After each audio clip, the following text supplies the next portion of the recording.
Since the COVID-19 outbreak started, we've been flooded with questions for viewers, so we wanted to get right to the founder of Minnesota Headhunter, Paul DeBettignies. He's an IT recruiter, a real expert in this space. And Paul, things have changed so rapidly in just the past 3 weeks. It's truly incredible. This is like week 9 for me thinking about the virus. The beginning of February, I started having conversations with employers about well, what if we need to work from home, and what if we need to be recruiting and hiring and onboarding and all those things. And originally I was thinking this was going to be on a scale of 1 to 10, like a 7 or an 8, but clearly we're way past 15 now. So yeah, things have changed. All right, our viewers have asked so many really good questions, so let's get right to them. Here's Maria and her question. What is the best way to make my resume stand out now that so many people are applying for jobs? Great question from Maria, Paul, because in a normal environment, we face a competitive situation when applying. How do we make the resume stand out right now? Well, one thing I've been saying to everyone, whether it's a good economy or not, is have a conversation quick with yourself first and answer this question: why would I hire me? And a lot of us struggle with that, to be able to articulate why someone would want to hire me, bring them on their team, and get me into their culture. A lot of times I want to say to folks, make sure that you're saying, if you were in sales, you increased sales this percent. If you were in marketing and did an email newsletter, not this that you just did the newsletter, but we increased open rates by 7%, and that brought us an extra 2.5% in revenue.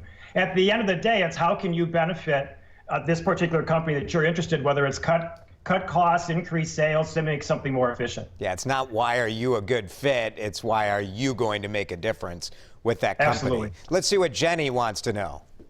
Hi. Do you think that the stimulus bill is going to do enough to help small businesses? Well, small businesses, Paul, I think our heart goes out to them. These are the dreamers who risk everything to start and build something. Stimulus bill, your thoughts on that? Well, I am one of those folks, right? Yeah. So I think it's tonight at midnight, the SBA opens up the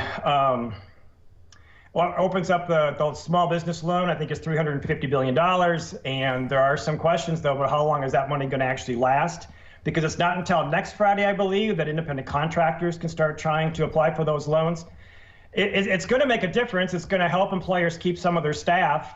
The next question is, how long are we in this situation for, and will they have to do that again? Right, yeah. It may help you now, but what is the long-term picture? Let's go to Sarah and her question.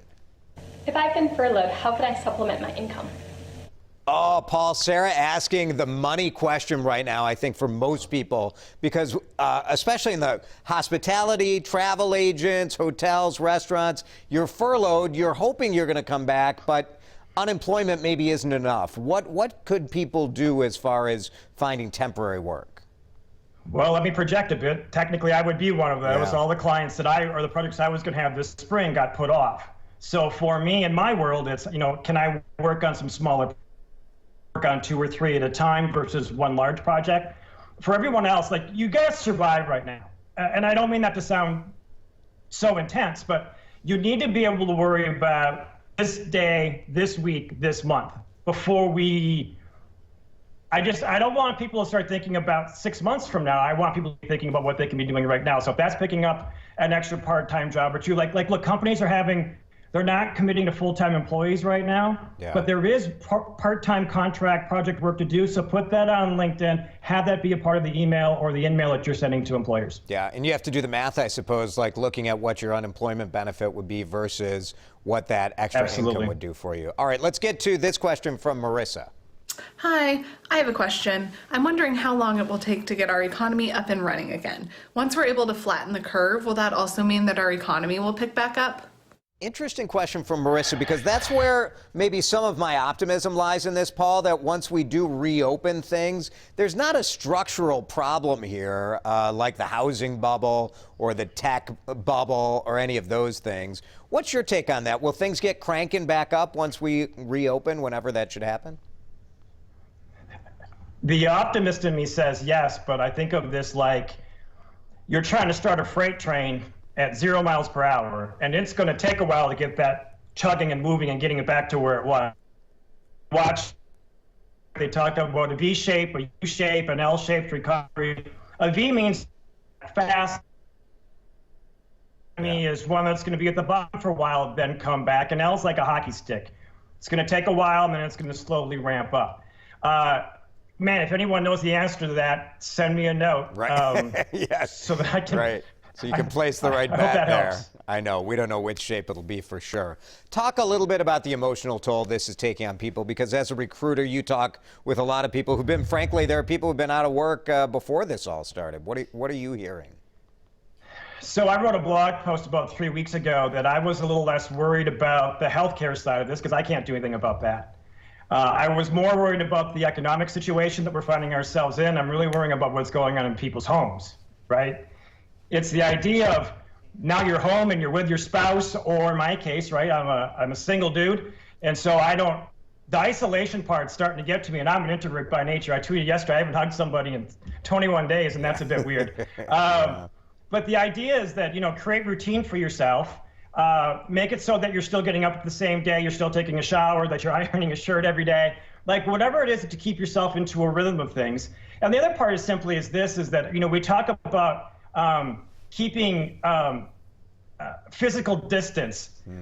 I don't want people to be separating themselves emotionally or from people, right? So still doing these conversations, hopping on a Google Hangout or whatever. It helps. It makes a huge difference. These are the things that we need to be doing. Yeah. All right, Paul, I know you have one message that you wanted to send out here. Hey, so I haven't seen my mom since Christmas. Hey, Mom.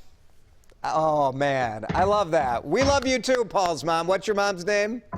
Ione. All right.